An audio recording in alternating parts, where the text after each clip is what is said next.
sa buong Pilipinas. Ito ang Radyo Pilipinas News Update.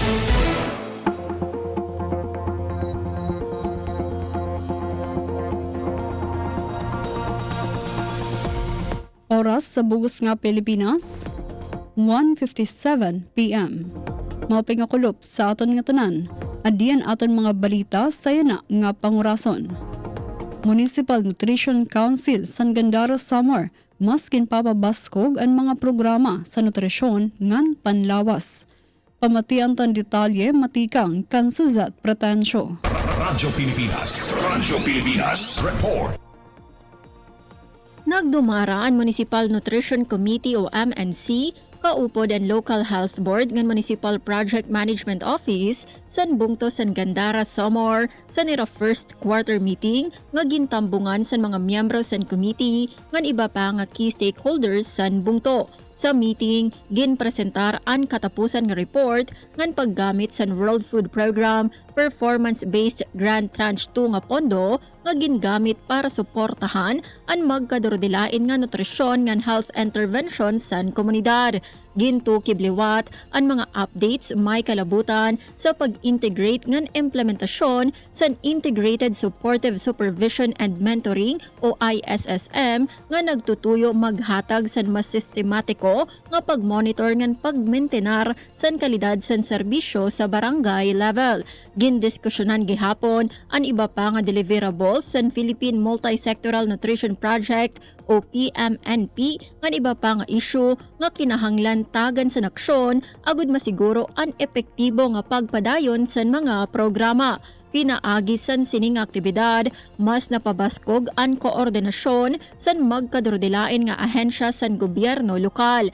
Ginpamatud ang liwat san mga lider san Gandara ang irapadayon nga paningkamot nga mapaupay ang implementasyon sa nutrisyon ngan health programs para sa kaupayan san katawhan san Gandara Samar.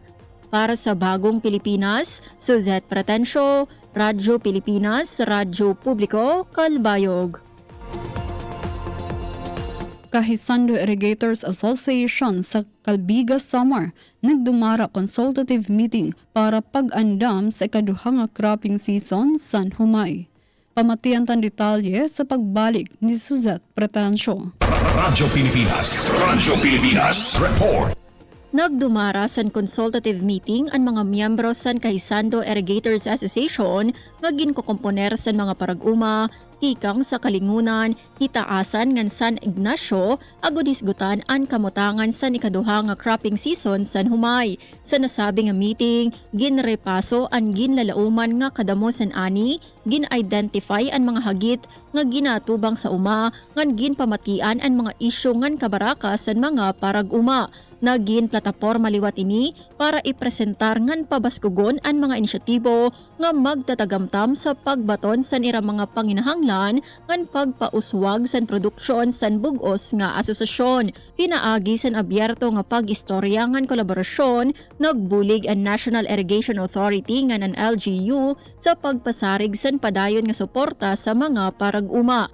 Ginpamatuod sa lokal nga gobyerno ngan mga ahensya an era determinasyon nga masiguro an mas mabungahon ngan sustainable nga rice farming season para sa mga komunidad sa Calbiga. Para sa Bagong Pilipinas, Suzette Pretensyo, Radyo Pilipinas, Radyo Publiko, Kalbayog. Inang kabugusan sa aton mga balita sa yana nga pangurason. Padayon gihapon kamo nga mamati sa DYOG. Radyo Pilipinas, Radyo Publiko, Kalbayog para sa news updates. Masunod na ang programa, Huwan Trabaho, kaupod si Jamie Quinto. Ako si Charmaine Perito Balvas para sa Radyo Pilipinas, Radyo Publiko. Mula sa pinakamalawak na newsroom